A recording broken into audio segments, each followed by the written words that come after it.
Buenas tardes, ante todo agradecerles a todos y a cada uno de ustedes estar presentes hoy. Realmente fue un esfuerzo muy grande de toda la intersindical, ¿sí? Y nada, la verdad estamos muy contentos y quería transmitirles eso a nombre de mis compañeros.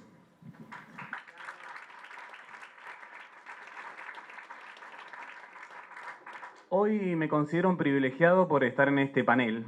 La verdad que no hace falta presentación para ellos, pero vamos a arrancar con un compañero que entre 2003 y 2015 fue ministro de Trabajo. Hoy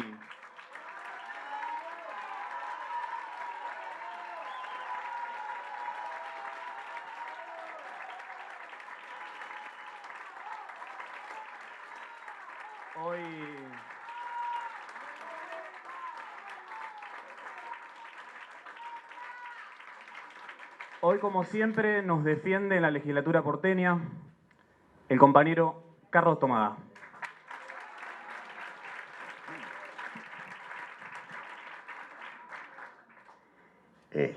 Bueno,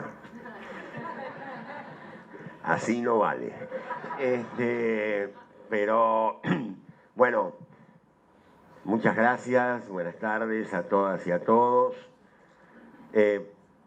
La ventaja que tengo de estar acá es que por lo menos mis primeras palabras me permiten recuperarme y son las que tienen que ver con mi emoción y mi alegría siempre de estar en esta histórica y querida Federación Gráfica Bonaerense.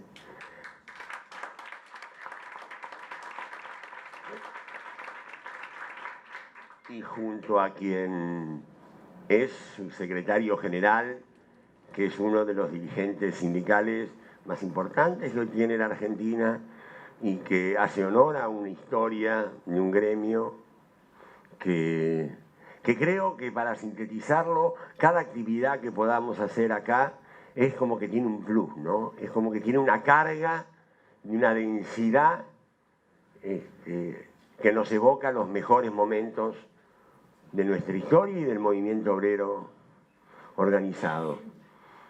Basta mencionar que hace días, horas, hemos conmemorado el 50 aniversario del Cordobazo, donde quien fuera el secretario general de la Federación Gráfica Bonaerense fue uno de los protagonistas importantes de ese momento histórico, el inolvidable Raimundo Ongaro.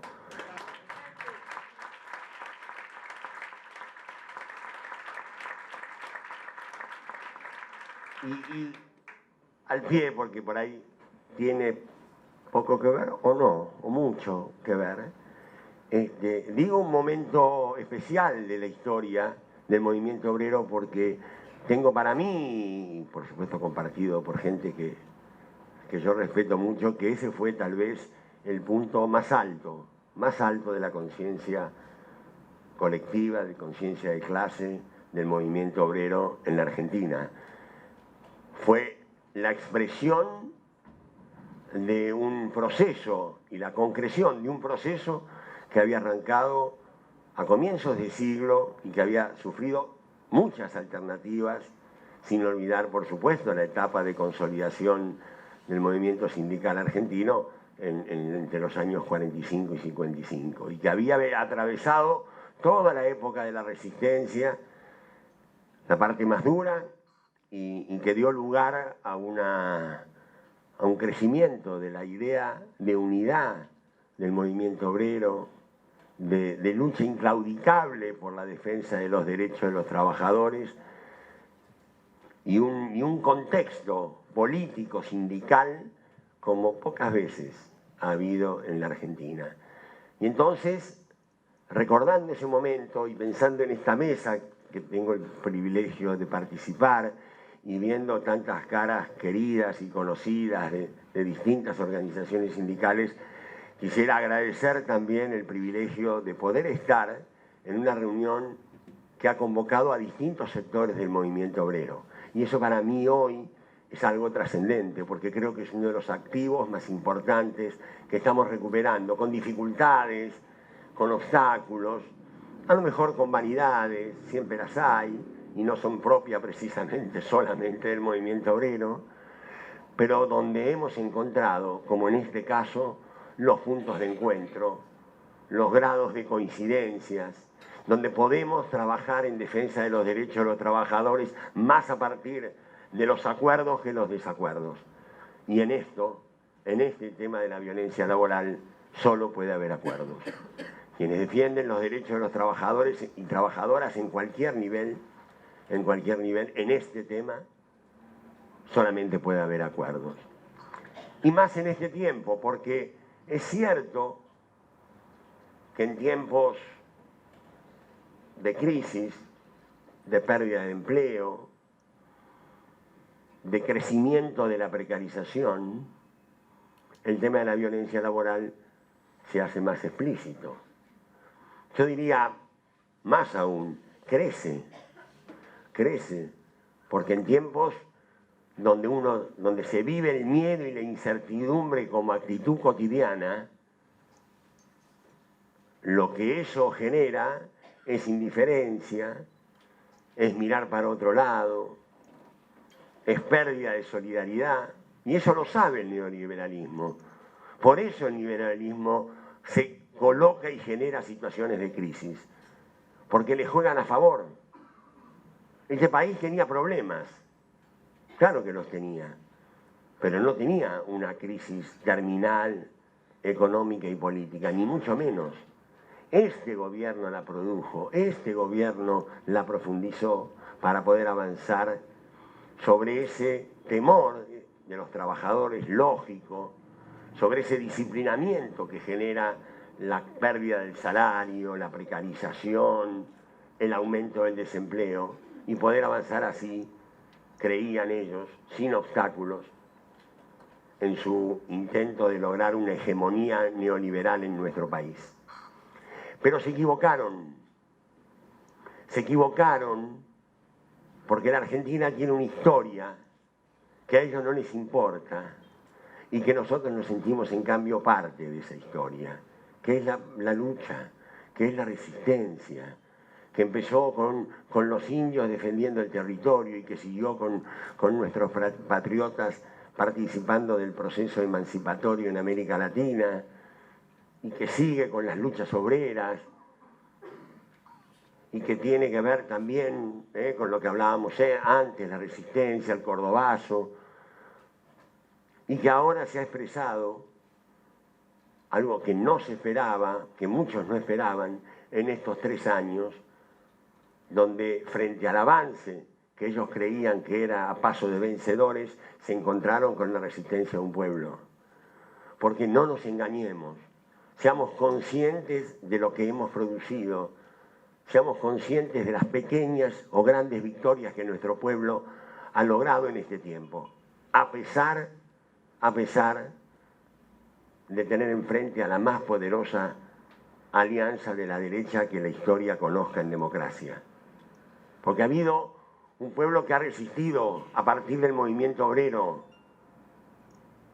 El 27 de abril del 2016, las 5 centrales sindicales que existían en ese momento marcharon en reclamo de una ley antidespido y hicieron una hermosa y fantástica movilización inesperada. Y el proyecto que acordaron lo llevaron al Parlamento. Y en el Parlamento el movimiento obrero consiguió que tanto la Cámara de Diputados como la Cámara de Senadores lo aprobara. Eso es una gran victoria. Tuvo que ir y vetarla.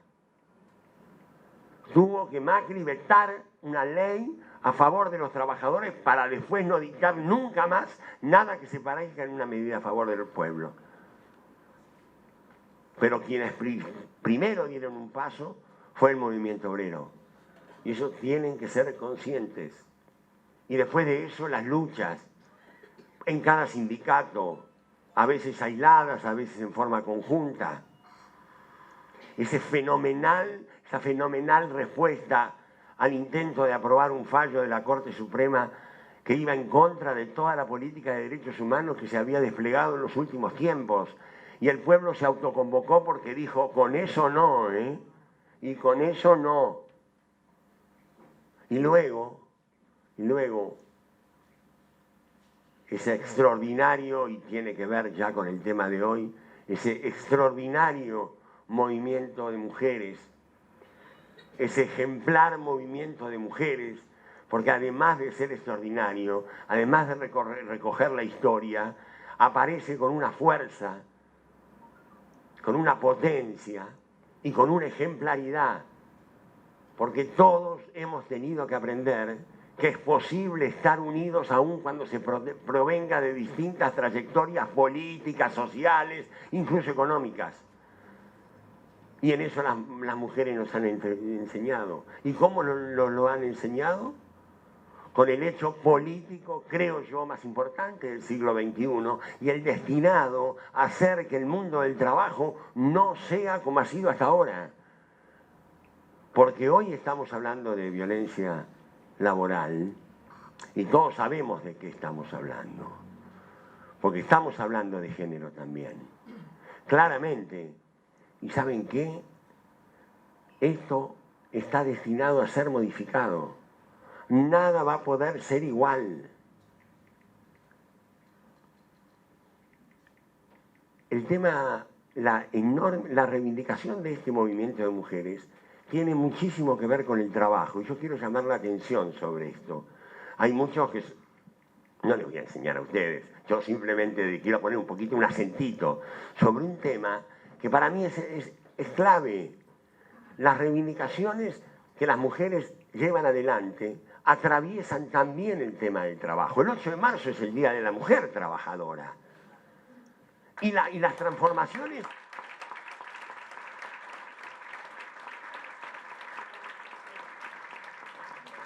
Y las transformaciones que se plantean tienen que ver con el trabajo. Porque cuando hablamos de las tareas no remuneradas, estamos hablando del trabajo. Y si hay algo que va a transformar la realidad laboral es el reconocimiento de que el trabajo que hoy hacen de cuidado mujeres, sobre todo mujeres, va a cambiar el trabajo. Porque cuando reconozcamos que esto es trabajo, se generarán miles y millones de puestos de trabajo alrededor de eso, que desempeñarán hombres y mujeres. Y que realmente liberarán a la mujer de poder desplegar toda su potencia en los lugares de trabajo. Porque hoy es una restricción. Mejor dicho, una frase que por supuesto no es mía, pero como síntesis, a mí me parece como una luz, como un fogonazo que a uno le hace entender tantas cosas. Hoy, un 50% del mundo trabaja gratis para que el otro 50% sea explotado. Esto es lo que pone en cuestión, este movimiento de mujeres. Esto es lo que nos hace empezar a pensar de otra forma. Esto es lo que hace que temas como la violencia laboral convoquen como lo que hoy ha convocado. Y me consta que ha habido convocatorias en el interior del país, alguna otra me ha invitado Patricia, siempre medio así de costado, porque no son momentos para andar invitando demasiado a esta persona. Pero ya iremos a otras mejores. Y esa convocatoria, ¿no? Lo decíamos con el gringo recién cuando bajábamos, uno no deja de sorprenderse cómo permanentemente se recrean este tipo de actividades, cómo cada vez aparecen más gente que se suma, más gente que toma conciencia. Porque yo hablé antes de que este tema crece en épocas de crisis. Pero también nosotros nos ocupamos porque nos tocó y porque quisimos y porque hubo voluntad política de sacar este tema de abajo de la mesa, de abajo de lo prohibido, de lo no hablado, de lo no dicho, para ponerlo arriba de la mesa en épocas de crecimiento económico, porque también hay que hacerla en esos tiempos. No es solamente como un hecho más de resistencia que yo celebro, agradezco y comparto con ustedes, sino que lo hicimos y lo vamos a volver a hacer en tiempos donde el crecimiento económico y la justicia social vuelvan a ser la regla principal de la vida cotidiana en nuestro país. Entonces,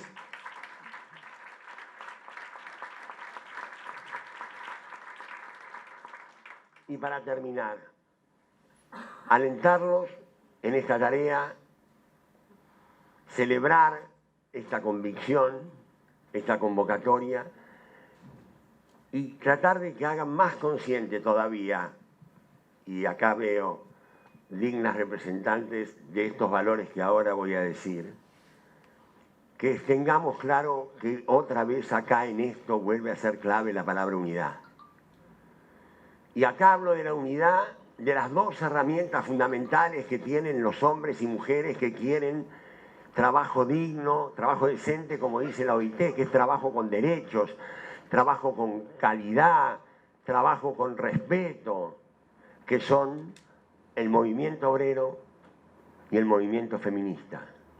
Es sobre esos dos pilares que se tienen que parar estas reivindicaciones, fortalecerse y ampliarse, ser generosos para abrir los brazos a todos aquellos que quieran entender que un nuevo mundo del trabajo tenemos por delante y que no es solamente ese mundo donde nos anuncian el fin del trabajo, nos anuncian el trabajo desbordado por las nuevas tecnologías que va a hacer perder miles y miles de puestos de trabajo. Algunas de esas cosas pueden pasar, pero ni van a ser como dicen, pero sí lo que tiene que ocurrir es que ese mundo del trabajo que tenemos por delante sea un trabajo con derechos. No está escrito en ningún lado y no compremos ese marketing que nos hacen de que el trabajo es el futuro y bueno, va a haber que incorporar más flexibilidad porque el mundo del futuro, el mundo del trabajo necesita más flexibilidad. Nada de eso es cierto, compañeros y compañeras.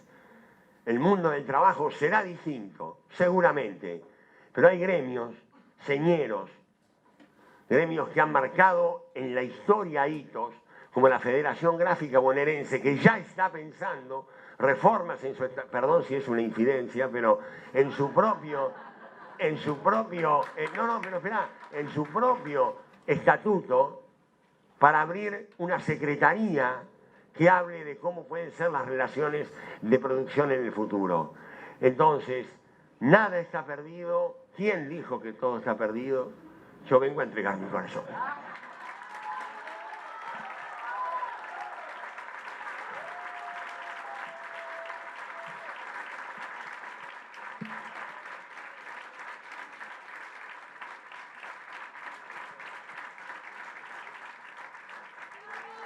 Bueno, le agradecemos a Carlos por la excelente disertación que hizo.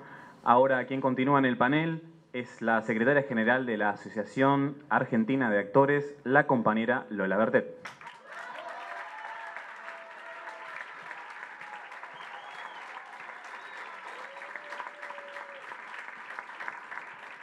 Bueno, muchas gracias. Hola, compañeras, compañeros, compañeres. Me sacaste un par de cositas, pero la verdad que... Pero vos me has criado también, compañero.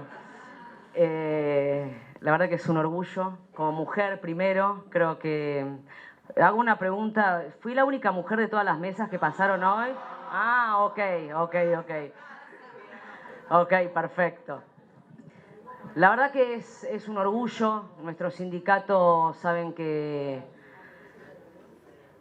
está en todos los movimientos posibles desde los derechos humanos. Saben cómo siempre entendemos que el actor ayuda mucho a visibilizar las voces de los que no pueden hablar o que gobiernos como este de represión y de ajuste no quieren que hablen, entonces la cultura legitimiza un montón de cosas en ese sentido y bienvenido sea. Traigo una buena noticia, Constanza, también para decirte, acabamos de terminar el primer borrador del protocolo de género para ser introducido en los convenios colectivos de trabajo.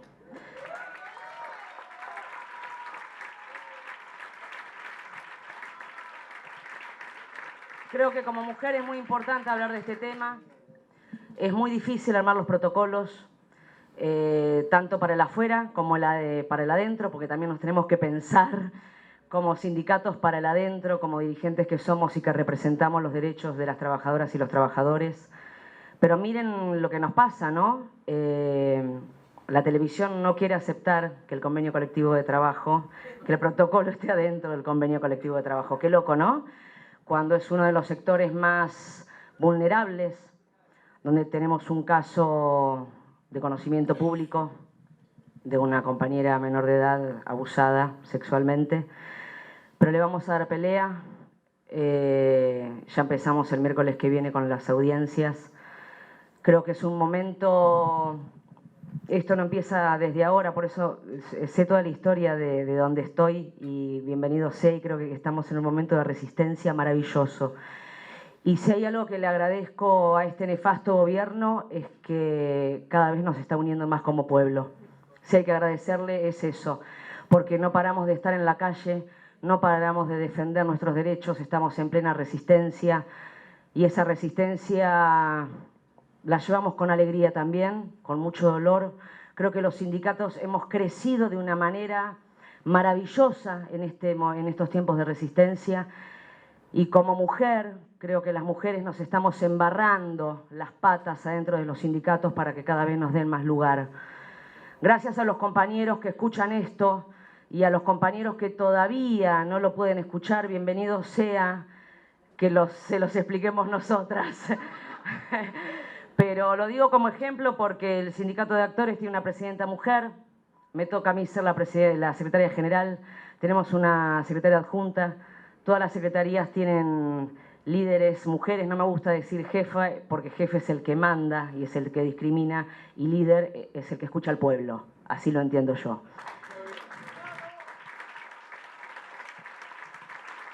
Y tenemos, creo que, dos ejemplos maravillosos de líderes feministas en este país, que son Evita y Cristina Kirchner.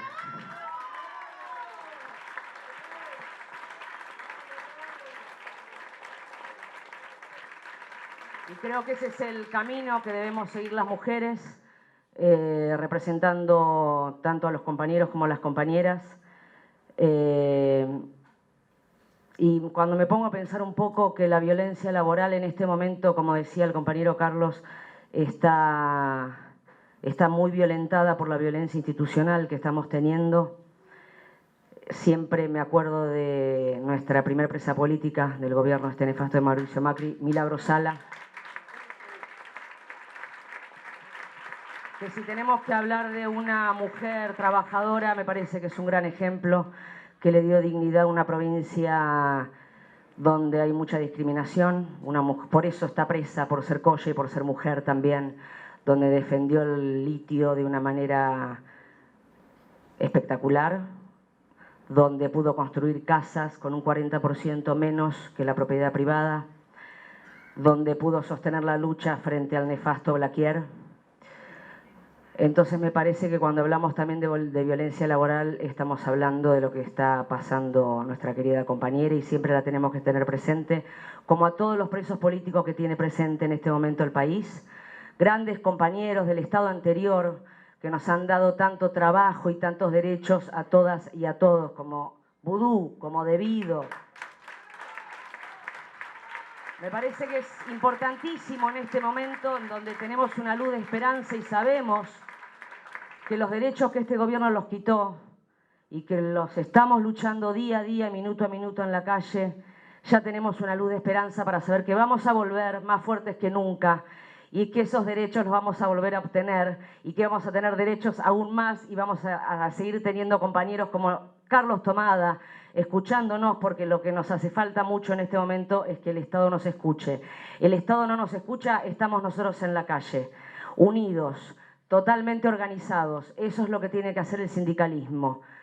Ese es el único camino y las mujeres nos estamos poniendo al frente y a los que nos tienen un poquito de miedo, como dijo el compañero, no nos tengan porque tenemos una nueva política mucho más horizontal, somos un poquito más prácticas en algunos casos y más rápidas. Perdón, pero es una buena catarsis y cuando uno está con compañeros y compañeras está bueno hacerlo desde ese lugar también. Porque estamos frente a compañeros que nos están escuchando y sabemos que nos alientan. Y desde la cultura, bienvenido sea todo el apoyo y toda la actividad que hacemos siempre.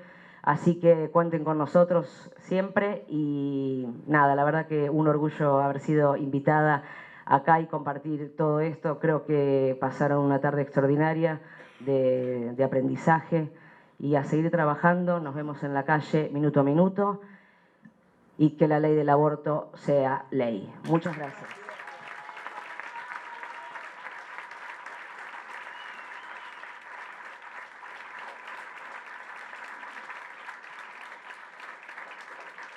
Gracias, Lola. Continuamos con el compañero secretario general adjunto de ATE Santa Fe, Marcelo Delfort.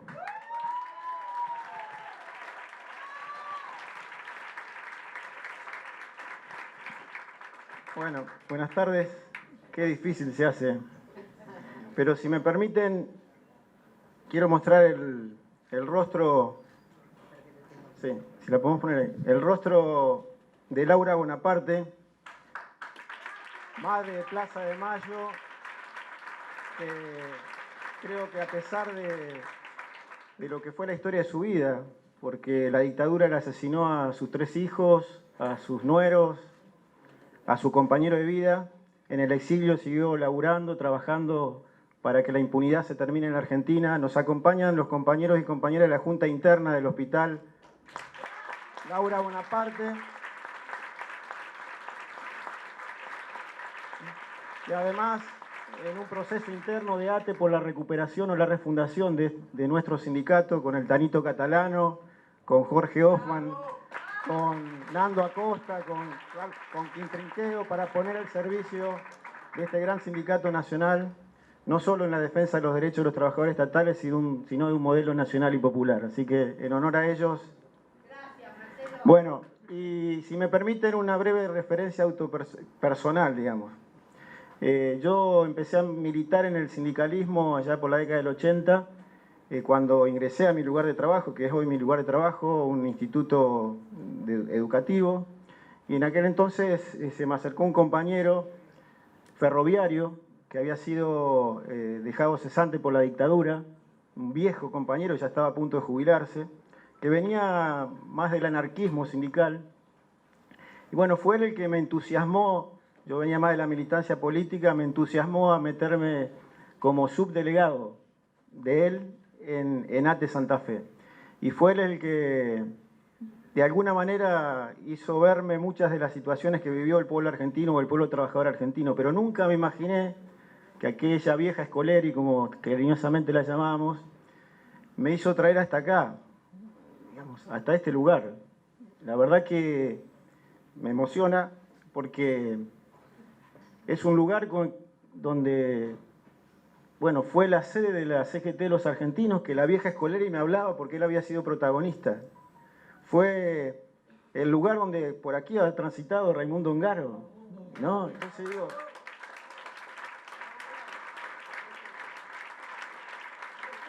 ¿a dónde me trajo el compañero que me inició en la militancia sindical?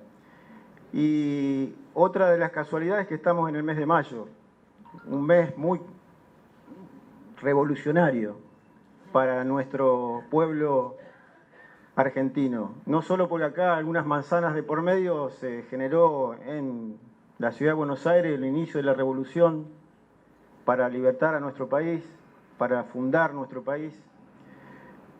También porque en un mes de mayo, bueno, vivimos el cordobazo, el rosariazo, los trabajadores protagonizamos resistencias que son ejemplos en América Latina. En un mes de mayo se inició también uno de los procesos revolucionarios y transformadores de la Argentina, un 25 de mayo del 2003, con la asunción del compañero Néstor Kirchner a la presidencia.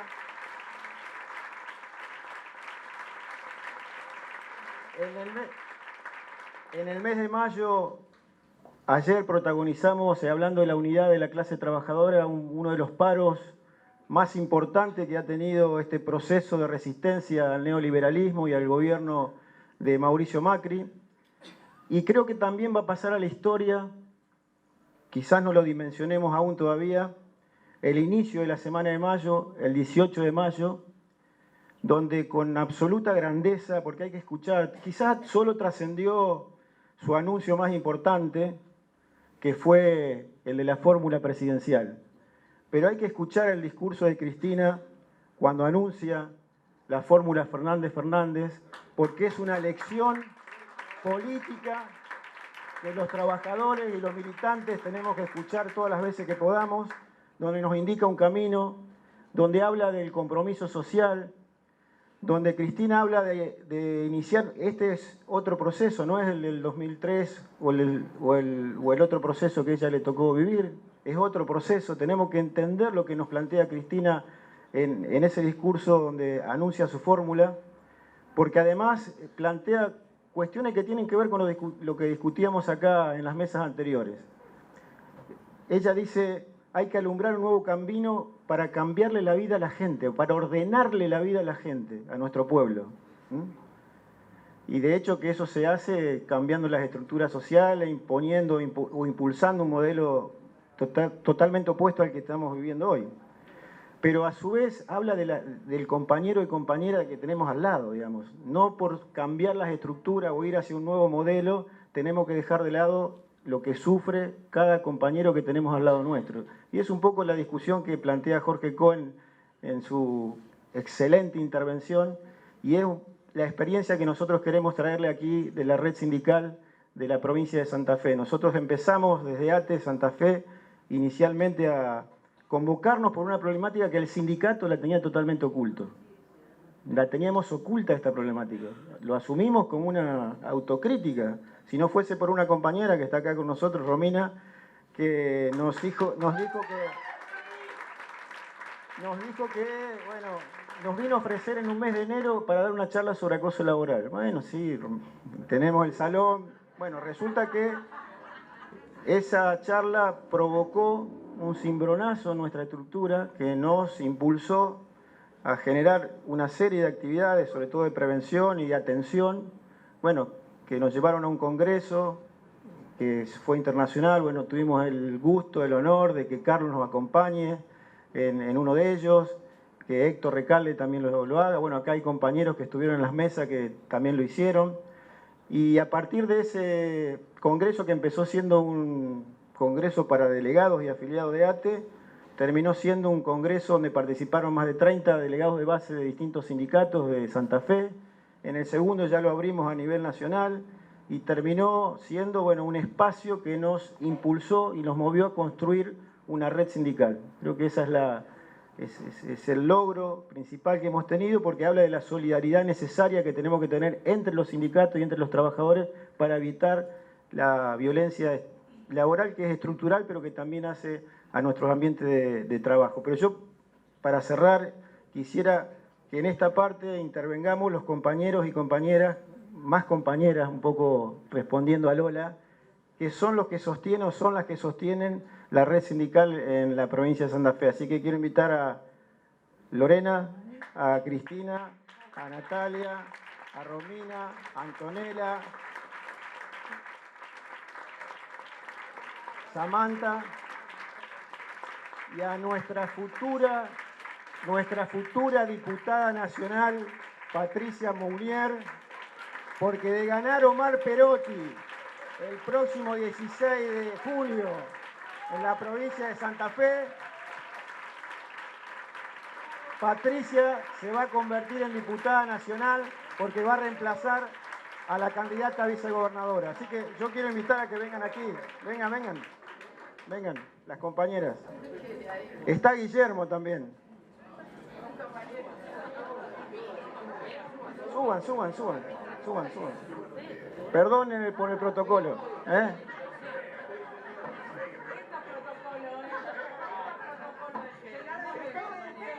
Bueno, como verán,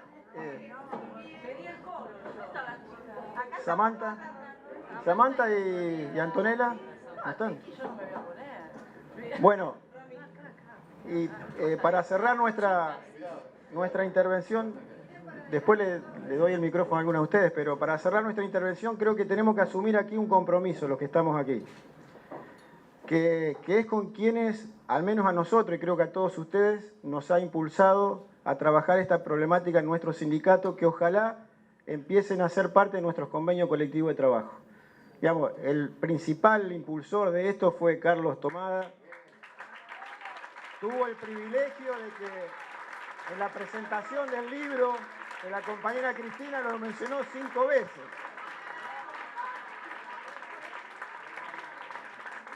Así que cuando vuelva a ser ministro, queremos...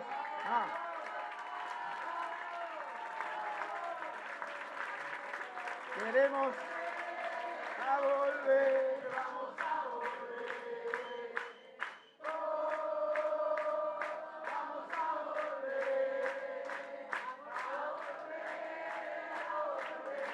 No, queremos sacarle el compromiso a Carlos que cuando vuelva a ser ministro, transforme la actual secretaría del ministerio, pero además le dé un nuevo impulso y reafirme a los compañeros que hoy lamentablemente están siendo perseguidos, violentados laboralmente, de la Oficina de Violencia Laboral de la actual Secretaría de Trabajo. Me refiero, bueno, a Patricia Sáenz, a Chicho y a todos los compañeros y compañeras que nos han impulsado a que esta problemática hoy esté presente en nuestro sindicato. Así que, y nosotros solidarizarnos con ellos, si hay algo que les pase en este tiempo hasta que volvamos a ser gobierno, estar al lado de ellos para evitar no solo que los saquen del ministerio, sino resistir lo que más podamos, como dijo Máximo hace algunos días. Esperemos, resistamos, aguantemos un poco más, salgamos a militar, salgamos a poner el pecho, el hombro y lo que tengamos que poner para que vuelva a la Argentina un gobierno nacional y popular. Así que, compañeros, y para cerrar yo le daría, para que cierre, estamos preparando un nuevo congreso. Bueno, eso. Bueno, invitarlos nuevamente al 4º congreso que va a ser el 27 de septiembre, en el que, bueno, vos querías proponer también que pase la red sindical, que hoy está conformada por cerca de 50 sindicatos de la provincia, pase a conformar esta red y, bueno, y podamos establecer una sistematicidad en encuentros, reuniones y fortalecer estos lazos de solidaridad, de compromiso, compañerismo, de buena vibra que nos dio origen y nos va a seguir sosteniendo de acá a siempre. Nada más. Bueno, muchas gracias y gracias, Gringo, por mantener viva la memoria de Ongaro.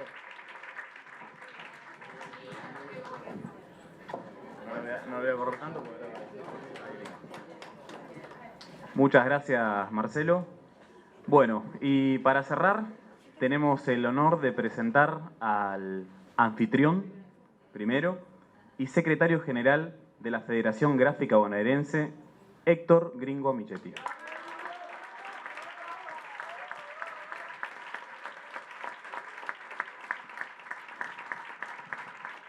Bueno, buenas tardes a todos, queridos compañeros, compañeras.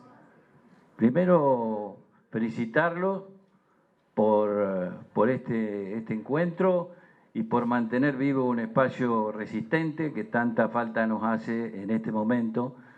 Yo valoro enormemente las intersindicales, las redes que hoy se han constituido con temas específicos, así como estamos trabajando el tema de salud ocupacional. Estábamos el otro día con Carlos, la intersindical de los jubilados y pensionados. Bueno, esta intersindical, yo creo que estamos revalorizando lo más importante que tenemos, nuestra capacidad de organización.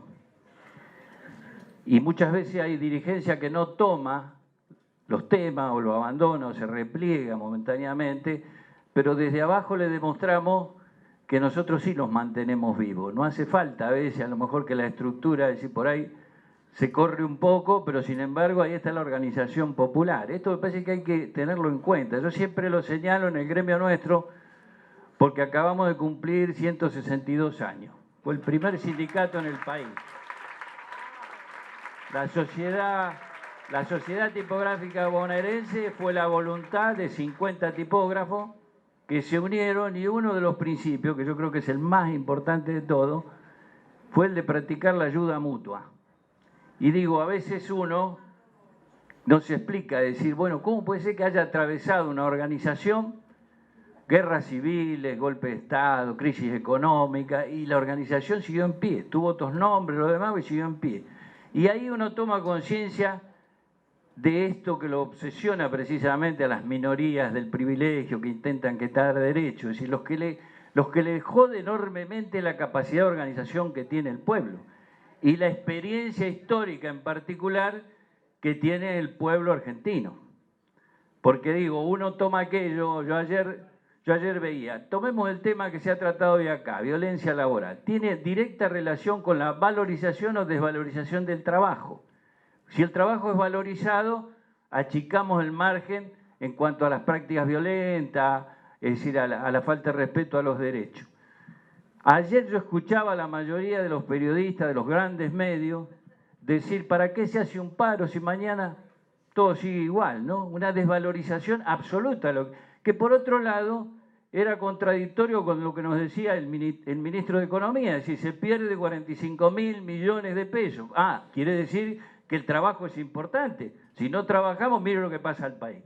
Por supuesto que a él se le escapaba, decía 45.000 y no tiene en cuenta que se van 2.000 millones de dólares todos los meses en fuga de capitales. Entonces tendríamos, para hacer el daño que hace esa fuga de capitales, yo saqué el cálculo, más o menos tendríamos que parar todos los días durante un mes. Bueno, creo que esto es importante, es decir, tomar en una línea histórica lo que es la valorización o desvalorización del trabajo. Esto es clave.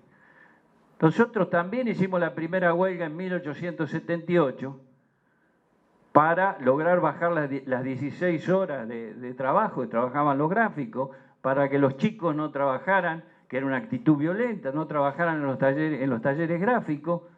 Y bueno, si no hubiéramos hecho esa huelga, y es probable, y como si no hubiéramos hecho otros, como aquel paro del 17 de octubre del 45, si no hubiéramos hecho ese paro y movilizarnos a Plaza de Mayo, no hubiera existido la etapa más digna que tuvo el pueblo trabajador, esa década del 45 al 55. Y es fundamental rescatar cuando nosotros, con nuestra lucha, con nuestra organización, logramos el punto culminante de valorización del trabajo. Yo insisto, y lo dije el otro día cuando estábamos también, porque en todos los temas tiene relación aquel instrumento que logramos en esa revolución que duró 10 años, que fue la Constitución del 49, que consagra los derechos sociales, en particular los derechos del trabajador, y que en una parte dice, la riqueza, la renta y los intereses del capital son fruto exclusivo del trabajo humano.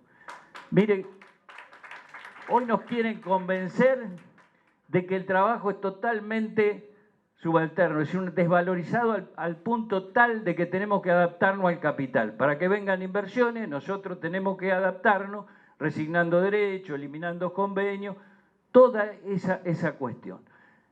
Pero de esa rica historia que después de haber derogado la Constitución del 49, después del derrocamiento de Perón, tuvimos, yo creo, el punto más alto de la conciencia de la clase trabajadora, que se refleja en algo que nosotros insistimos siempre en todos los encuentros, aquellos históricos programas del movimiento obrero, la falda Huerta Grande, CGT Los Argentinos, los 26 puntos de la CGT que conducía Saúl Ubaldini.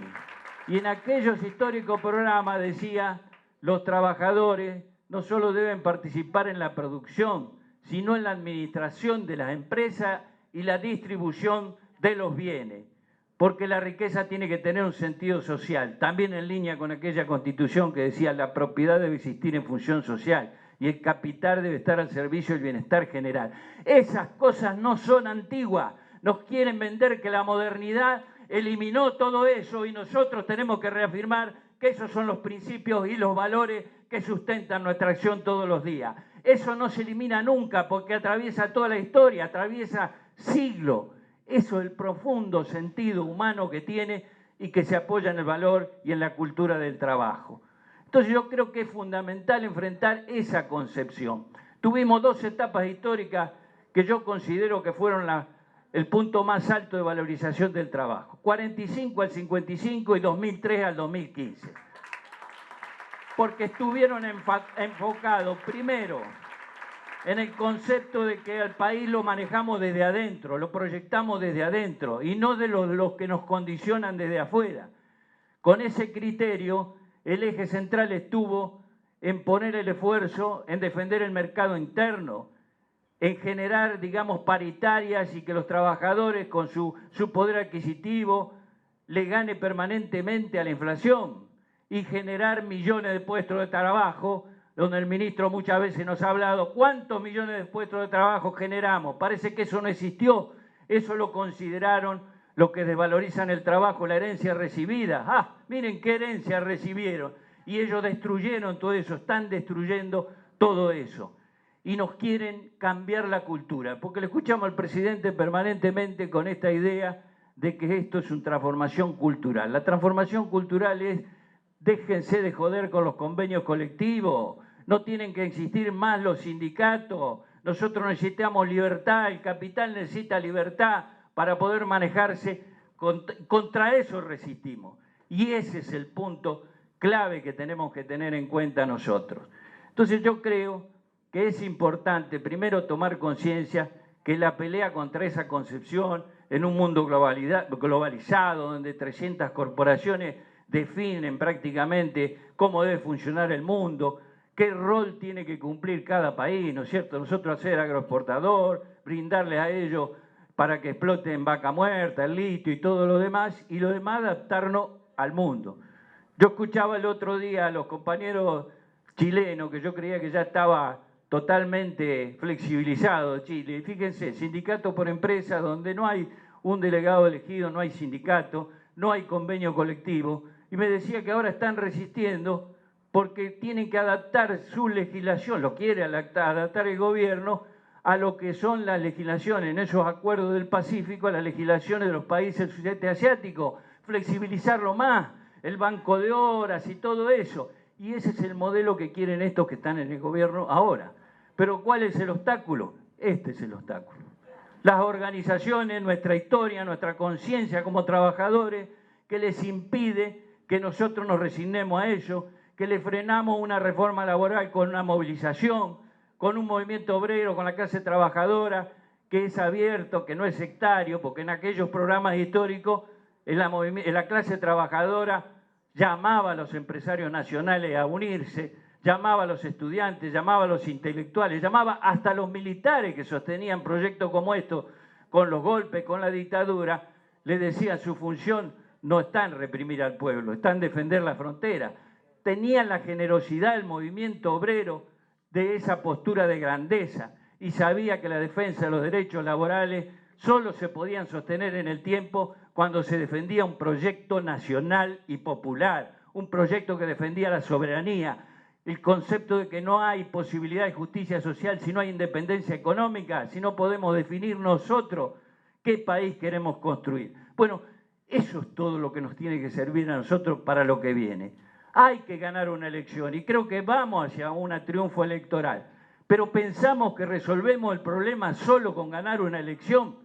Este poder que hoy está destruyendo el país, que quiere aniquilarnos como trabajadores con derecho, este poder va a seguir estando parado ahí. Ese poder se repliega y después nos va a volver a querer poner condiciones. Por eso vuelvo a reafirmar, la organización del pueblo es la clave. Nosotros tenemos que hacer ese gran esfuerzo de convencer gente y llevarla a un triunfo electoral. Pero fundamentalmente tenemos que fortalecer nuestras organizaciones para estar dispuestos a acompañar, después que se gana una elección, las medidas que hay que tomar. Si no ganamos los trabajadores, nos derrota el poder financiero. Es así. ¿Cómo vamos a reactivar la economía del país? ¿De dónde vamos a sacar los recursos si lo tienen ellos? ¿Y creen ustedes que nos van a conceder esos recursos fácilmente se los vamos a tener que arrancar. Y un gobierno solo puede arrancar esos derechos si tiene la organización del pueblo. Por eso yo creo que hay que prepararse hacia ese camino. Tenemos que, para completar aquellos ciclos que impidieron en el 55, en el 2015, donde tuvimos en ese periodo pulseadas muy fuertes y algunas no las pudimos ganar.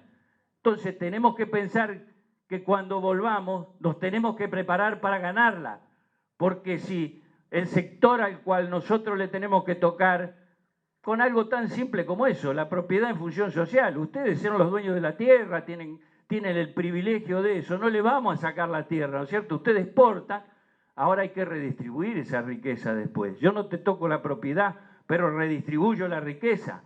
Entonces, si en algún momento no pudimos modificar la cuestión de las retenciones, ahora tenemos que prepararnos para hacerlo. Y si en algún momento nos pusieron una valla para que podamos manejar nosotros el sistema financiero al servicio de la producción, tenemos que prepararnos. Porque bien que están ganando ahora, si uno mira la ganancia de los bancos, el año pasado 120% con la especulación financiera, con los bonos, la LELIQ, los intereses. Bueno, ¿de dónde vamos a sacar la plata para reactivar la economía, para darle crédito a las pymes, para que el poder adquisitivo de los salarios suba, que son las medidas esenciales y fundamentales de entrada? ¿De dónde las vamos a sacar? Del sector financiero, que se llenó de plata en estos años, y ahí tenemos que tener la fuerza suficiente para que sirva a ese capital al país y no se fugue del país. Por eso yo creo que eso es lo central. Conciencia de que nuestra organización es lo que lo obsesiona a ellos. Conciencia de que en 3 años no pudieron romper eso que es lo más importante. La fuerza está en nosotros mismos, aunque a veces no la querramos ver. Si hay algunos compañeros hoy que siguen recibiendo directivas en donde dicen, bueno, mire, hay que saldar la grieta. Lo más importante es saldar la grieta. Creen que la grieta, ellos dicen y están convencidos, no sé, algunos lo habrá convencido o tendrán otros intereses, que la grieta empezó cuando un gobierno popular le afectó algunos intereses a los poderosos. La grieta no empezó cuando bombardearon Plaza de Mayo, cuando nos fusilaron a los compañeros en el 56, cuando nos hicieron desaparecer 30.000 compañeros y compañeras. ¿Y por qué hicieron eso? Porque había que destruir la organización del pueblo. Nosotros estamos de pie, le demostramos que esa organización no se destruyó y que está preparada para volver y para completar los ciclos que no pudimos en el 55 y en el 2015. Volveremos, queridos compañeros y compañeras.